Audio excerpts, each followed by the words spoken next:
Welcome back to Desperate Living, and today we're going to have a look at Mondo movies via my surprisingly large collection of Mondo movie memorabilia. Back in the early 90s I was writing a book about Mondo movies that for various reasons was never completed. It's an insanely vast project that, when I look back on it now, was something that had spiraled out of control very early. Because where you define the Mondo movie and where you decide what is and what isn't a Mondo movie is kind of a personal choice and also very elastic.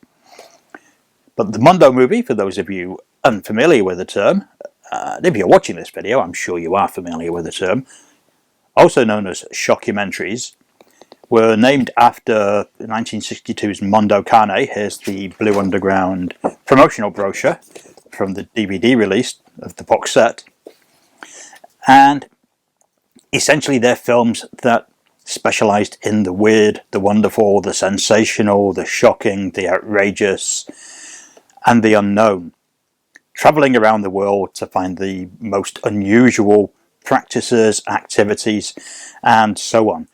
The world was a much larger place in 1962. People hadn't traveled as much, and so the activities of wacky foreigners, as they would be seen, were a lot more exciting and unusual than they would be perhaps today. Mondo movies specialised in picking out the weird and the eccentric, and if they couldn't find it, they could just make it up. The thing about Mondo movies is that you're never quite sure what's true and what's real. Sometimes you think something has been staged and it turns out to be genuine. Other times you find something is staged when you think that it's real life. It's a tribute, I suppose, to the skills of the filmmakers that they keep you guessing.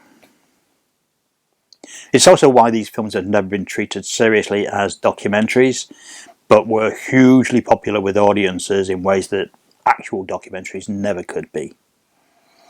Mondo movies proliferated throughout the 1960s after the huge success of Mondo Cane, often with the word Mondo in the title, Mondo of course being Italian for world, something that was pretty much thrown aside in the end because Mondo to the rest of the world simply became a film description. So the world of the Mondo is pretty wide depending on how you define it. There are the sexy Mondos, there are the violent Mondos, there are those that deal with strange phenomena, there are those that deal with celebrity death, those that deal with nudism and sex education. You can really spread this as far as you like. By the time I'd completed my first cut of the book, I was including films like Police Stop and Executions, the video releases that were very popular at that time. So you can see why it's a project that was increasingly difficult to pin down and ever really reach a stop on. But let's have a look at the materials that I've got before we just start waffling endlessly. As I say, this is for the original Mondo Cane, the Mondo Cane collection, in fact, that consisted of some 6 films and a documentary about them. Mondo Cane, directed by Gautiero Jacopetti and Franco Prosperi, with the help of many other filmmakers who would travel around the world and shoot on demand. This, of course, is the German brochure that those of you who watched my piece on German film brochures a couple of weeks ago will be familiar with, so we won't dig into that too much. Here is a set of stills. These are Italian kind of promotional stills. I should say, obviously, I had to be reasonably careful about some of this Mondo material for obvious reasons. Don't want to get banned by YouTube. But as you can see from this, Mondo Cane was a study of the kind of stuff that people would probably not have seen. I mean, even on mainstream documentaries by 1962, this stuff wasn't really on your TV. when it was the ethnographic stuff shot in Africa, whether it's wildlife or tribal material, and probably wasn't the subject of that many movies. I mean, I've mentioned Karamoja. There's other films, obviously, of that ilk. Cannibal Island, for instance, from the 1930s. But the joy of Mondo Cane is that it just threw everything together. So,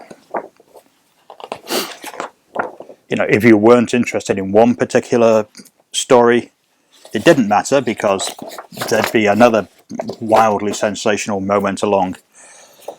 And you watch Mondo Cane now and think that it's quite tame, but of course, back in 1962 it was sensational stuff. Sensational enough to be banned by the British censors. Admittedly not a great achievement. The British censors were quite keen to ban films at that point. Here's is this German, I think? A German poster.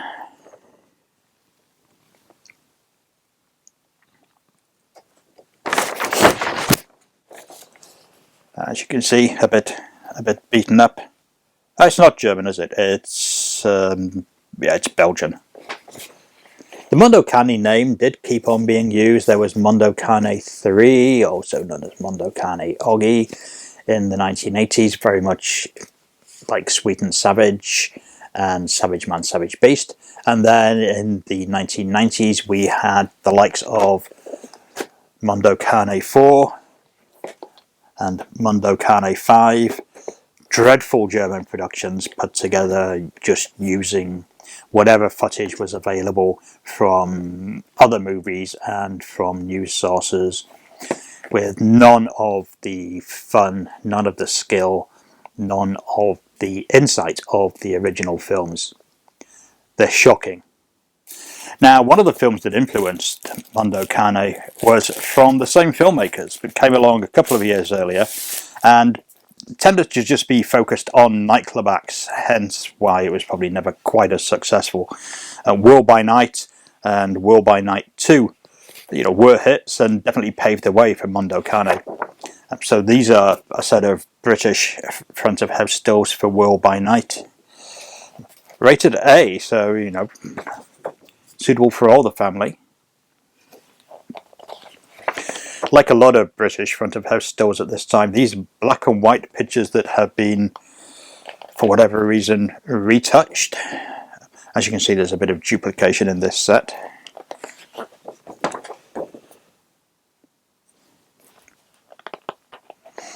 World by Night it's a fun film. It's definitely a film that is of its time, and that's not a bad thing, because as a documentary, some top quality monkey action there, as a documentary you kind of want something that reflects the period that it was made in and becomes a historical document, I suppose.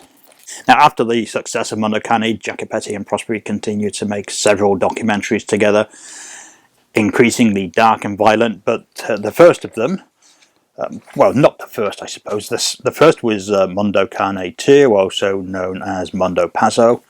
And then we had Women of the World, which was essentially, felt like outtakes from the first two films. Very much the same kind of film, but a lot fluffier, I think. It was less to do with violence. It was already shifting the parameters a little bit. So this one was just strictly a bit of light sexploitation. And when I say sexploitation, I mean there was little, if no, nudity in the film. But obviously it was designed as fun titillation rather than something that would shock. Unlike the later Africa Addio, also known as Africa Blood and Guts in America, which, shot in 1966, is the film that got them into all manner of trouble with claims that they were complicit in, maybe not the staging, but certainly in the act of a prisoner being executed, I mean, it would seem that the truth of the matter was that they simply asked the army to slow down the execution until they arrived so they could film it. It was going to happen anyway. They didn't actually have it staged for them. But clearly it's a moral line. It's a difficult film. I would say it's a rather brilliant film, to be honest.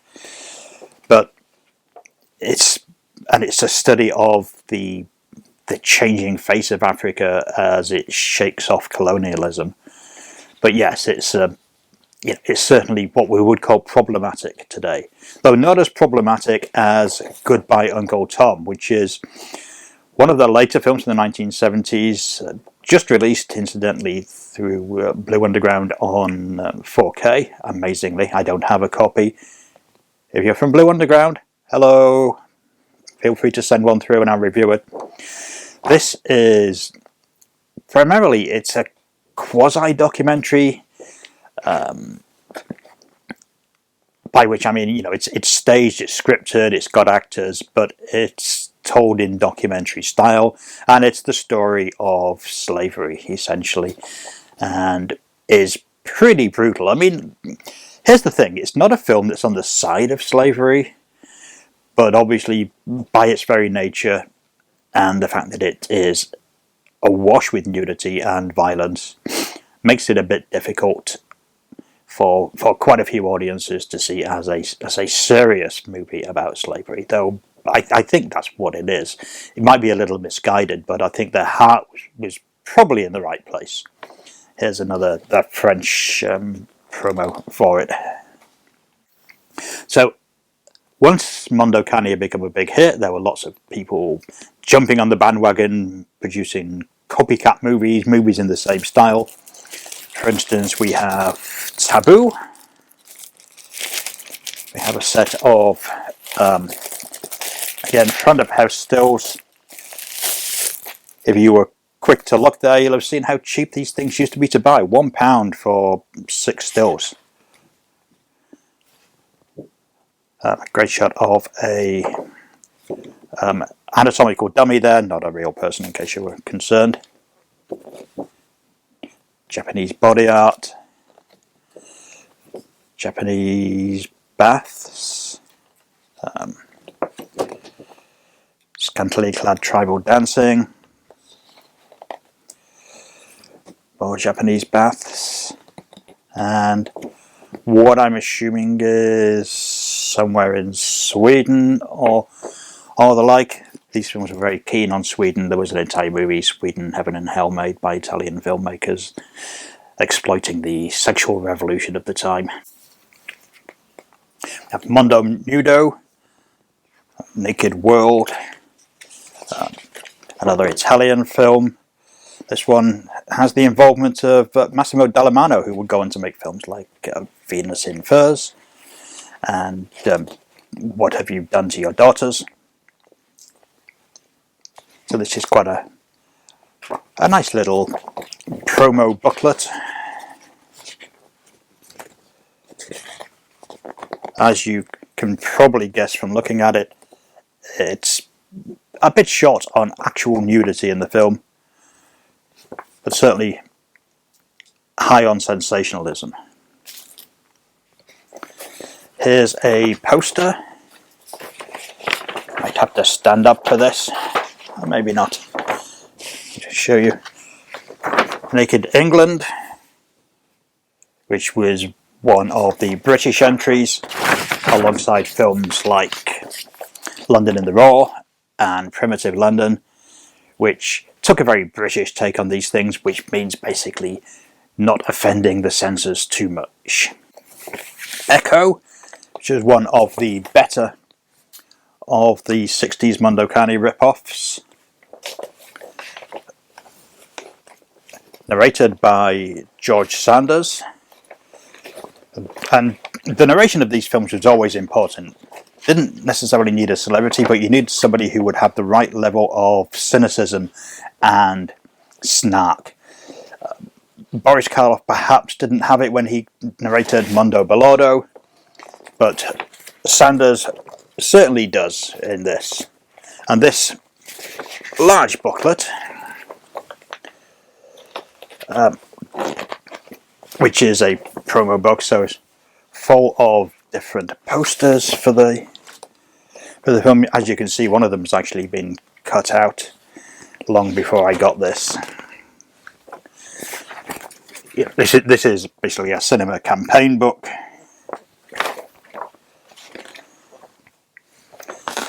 Great little photo spread here.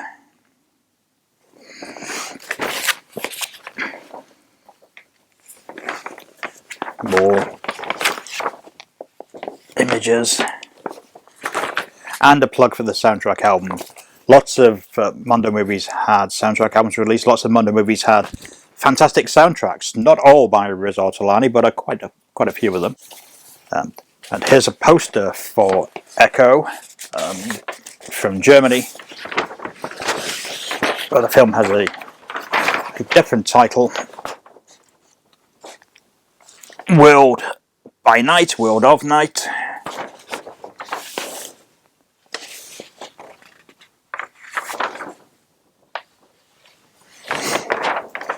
It's a really great poster, unfortunately slightly marred by the fact that whoever originally had this for cinemas had written on the back of it in very thick ink, and it kind of slid its way through a little bit.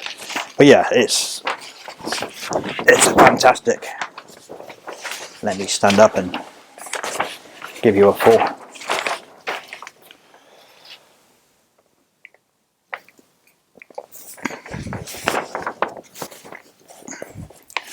Macabro is a kind of middling Mondo, I suppose. This again is the advertising campaign book, so you get the various media ads that were available and little features that could go into newspapers. This one has stuck together in the middle there, so you can see. This is back in the day when movies actually had fantastic advertising material. Certainly this artwork makes Macabro look a lot more exciting than it actually is, has to be said. So this is Naked America, or Nude America, America in the Nude. This is a French promo sheet for the film. This was getting on to the later 60s, end of the 60s, getting into the 1970s, when these films were getting a bit more sensational. Censorship had allowed them to show more nudity, show more explicit content, and of course they were going to take advantage of that.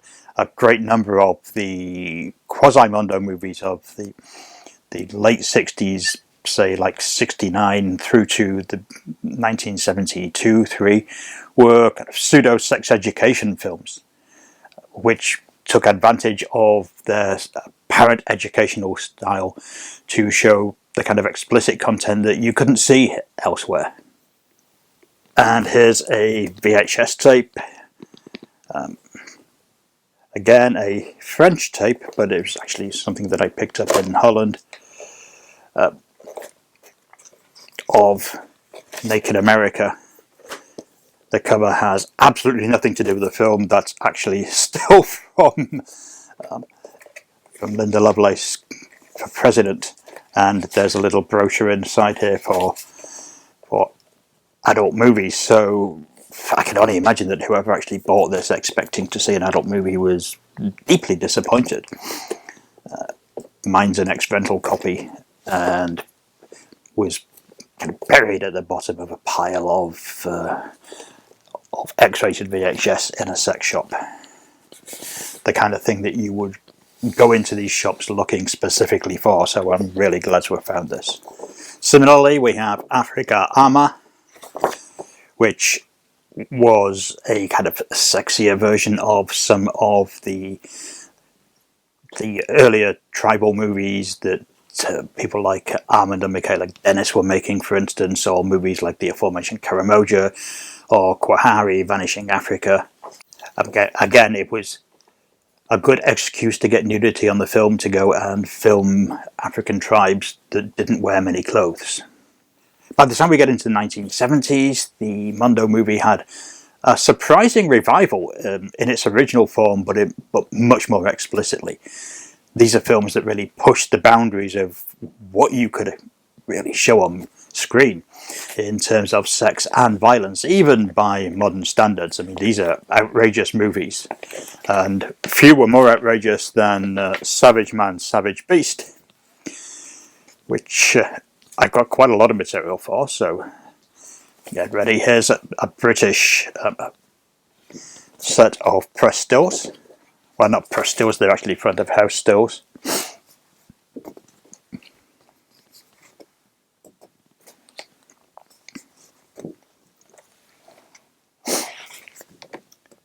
And these give a bit of a hint as to what you might get from the movie, but probably not too much. And to be fair, if you were seeing this in a British cinema, you probably wouldn't get most of the content that the rest of the world was getting with this particular film.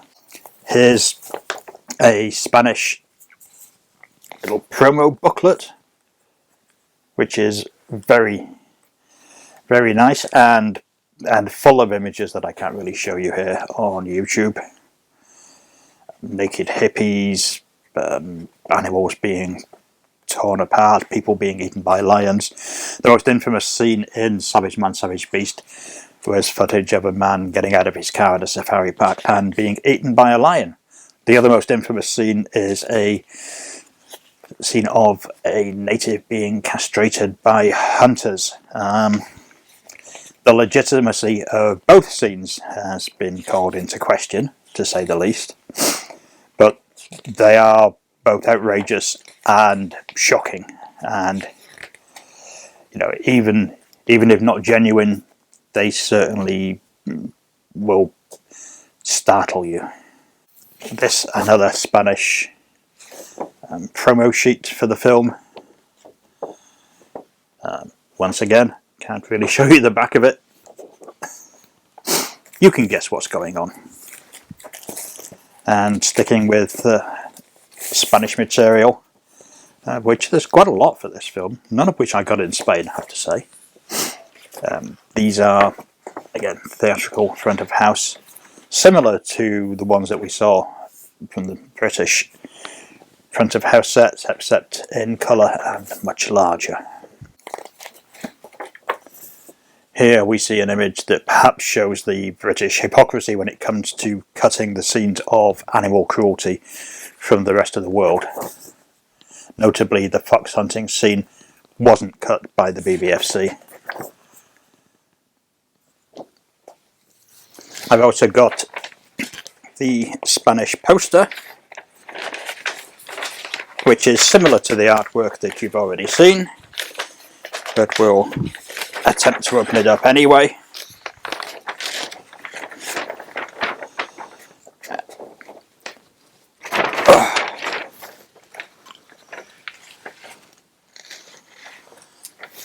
Pretty spectacular, colourful and outrageous stuff.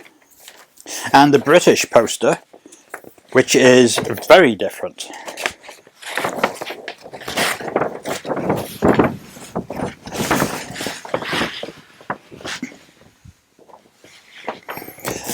As you can see, the distributors decided to cash in on the film's controversy by including lots and lots of press cuttings about the movie. Not all of them positive, has to be said.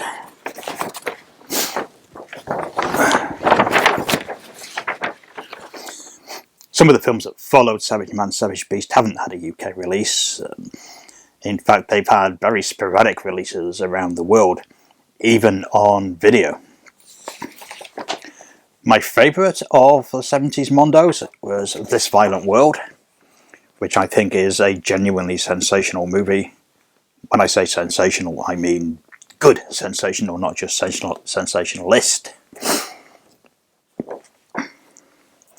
Directed by Antonio Climati and Mario Morra, who also were involved with Savage Man, Savage Beast, and some of the later Mondos.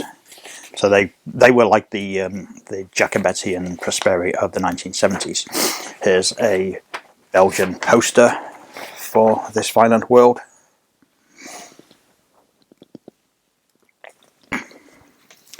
And it was followed by Sweet and Savage, which was effectively more of the same. Not quite as good a movie, but certainly an interesting one. Here's a US. Is this US? No, it's a. Yes, it's a Cannes promo sheet for Sweet and Savage. Savage Man, Savage Beast was about 1976. This Violent World was 79. This was 81. There's another movie, Dimension Violenza, which I don't have any content for. I do have a soundtrack album, but it's not to hand. That'll be for another day. Here's a promo sheet for Shocking Asia, advertising the UK video release. Shocking Asia was one of the more specialised of the Mondo movies in the fact that it kind of focused on a specific part of the world and was popular. It spawned at least 2 sequels. So here's another promotional sheet for it. And here's a Belgian poster for Shocking Asia 2.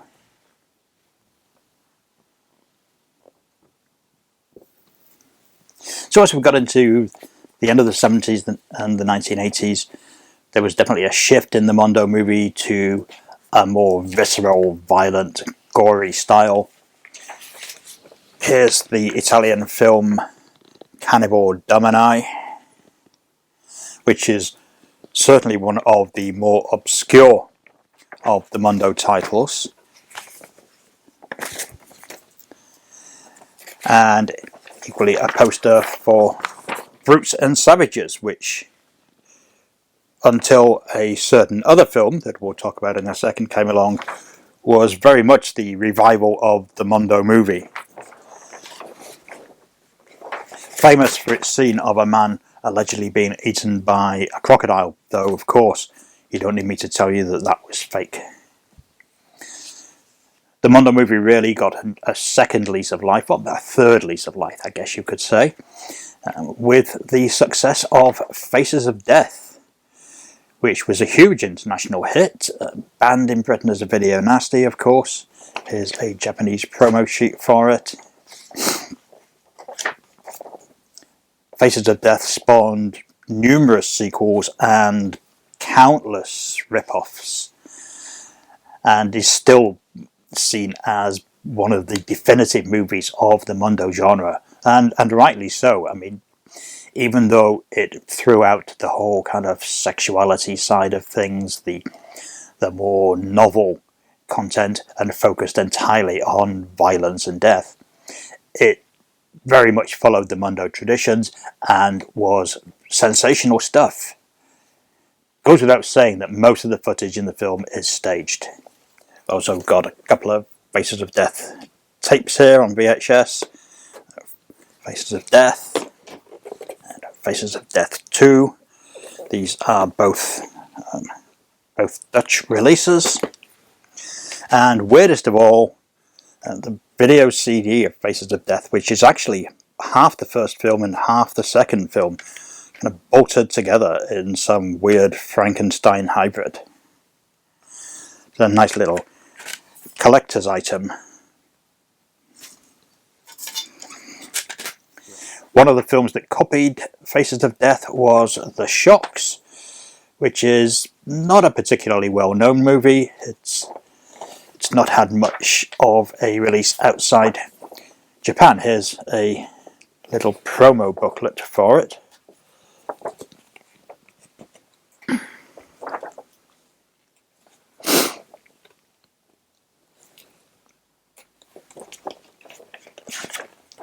And as you can see, it's very much the same kind of thing. Disasters, chaos, destruction, executions, murders.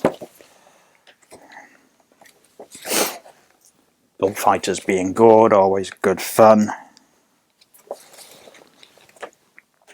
Not for the bullfighter, obviously. And keeping things right up to date, the space shuttle explosion. I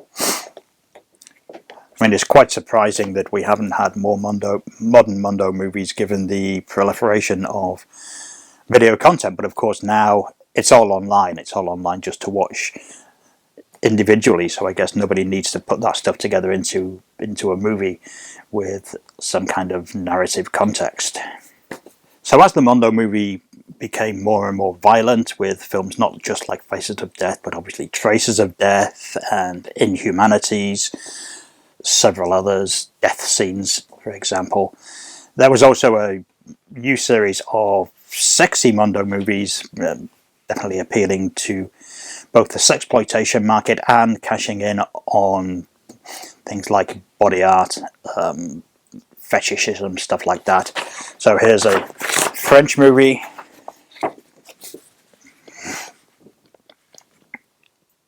Secrets of the World, Forbidden World. Really nice poster. Never seen the film. It's, again, a pretty obscure one. And Mondo Montreal. Montreal, not striking me as a particularly Mondo style city, but so another popular series of the 1970s was the multi-titled series This Is America, also known as Only in America or Jabberwock for some bizarre reason. Here's a set of stills, Jabberwock, which was more definitely aimed more at the sexploitation market, but also had plenty of disaster and chaos, car crashes and so on. It just wasn't particularly gory, so it was, a lot more accessible. This series was also edited into an Electric Blue release, Sex Maniac's Guide to the USA, which just took footage from, I think, the first film, maybe the second one as well, chopped it down into an hour-long project. Here's a Spanish promo sheet.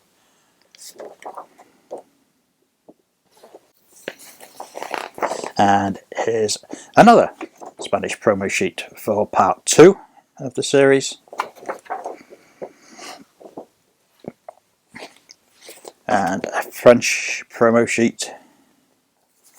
Got a couple of posters which are pretty big, so off out of the chair again.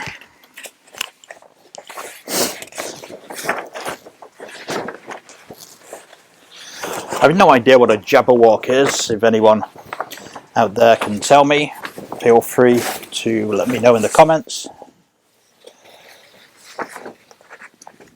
But this is the classic poster art as seen on the VHS cover and on one of those promo sheets I showed you earlier. The film did get a UK release under yet another title, and get yourself ready for this one. Crazy Ridiculous American People, or, as you can probably see there, crap. Well, never let it be said that the film was being dishonest about its qualities. It's actually a very unfair statement. This is not a crap movie at all, it's a lot of fun. There have also been various wildlife movies that, although not strictly Mondo films, tended to have a very odd focus on animals either eating each other or being killed by great white hunters. Here's one from the 1970s. And here is one from the 1950s. With legendary hunter George Michael, not to be confused with the pop singer. It's a string of pictures of him essentially enjoying dead animals, so I won't focus on them too much.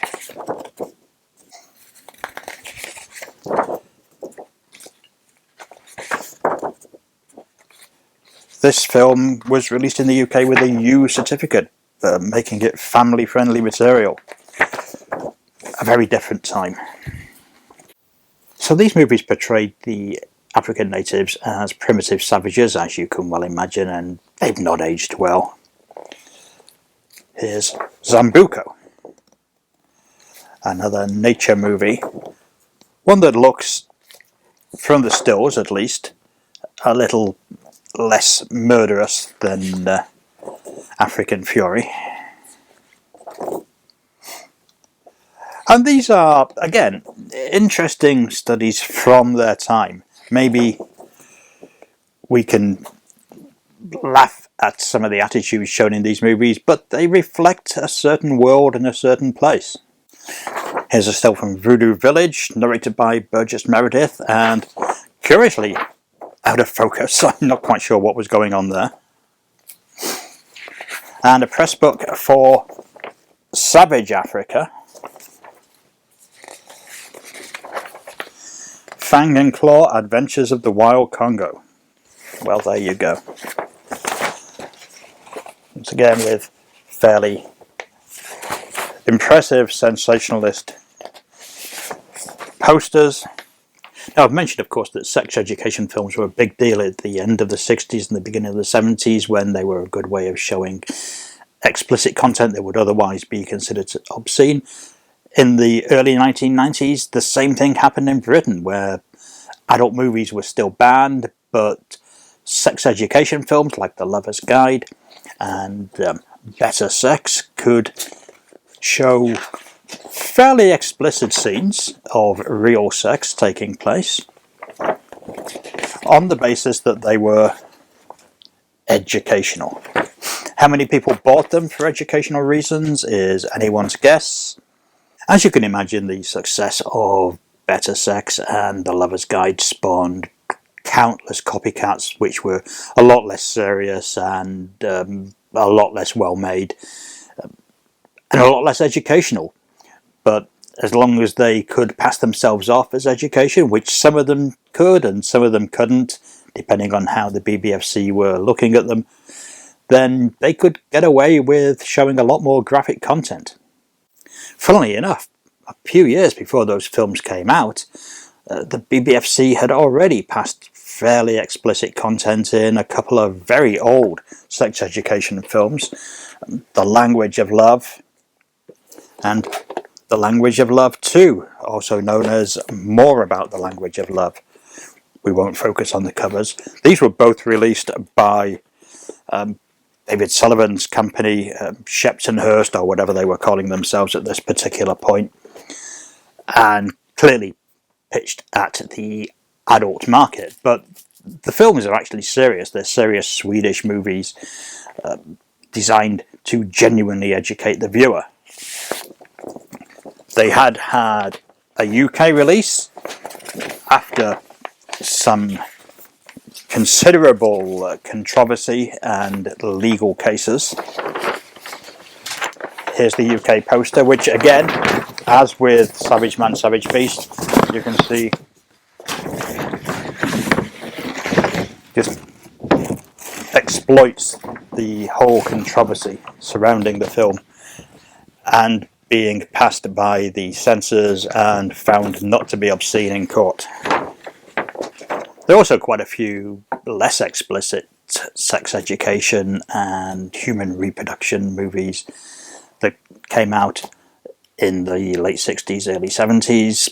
The Body, for instance, probably best known now for its Roger Waters soundtrack. The soundtrack album was available long after the film itself had been forgotten, although ironically now it's one of the few of the 60s, early 70s sex education films to have actually had a Blu-ray release, though the releasing company network is now out of business, so good luck finding it. So finally we come to, because we've gone on quite long enough, a couple of Strange Phenomena movies. The Bermuda Triangle, one of the many Sun Classics movies that appeared in the late 1970s. This one based on the book by Charles Berlitz. exploring the phenomenon of the Bermuda Triangle, which of course now seems a lot less exotic than it used to in the 1970s. And from the 1960s we have UFO. For the first time, the truth about flying saucers. Well, yeah, maybe not. Again, this has lots of promo content in it.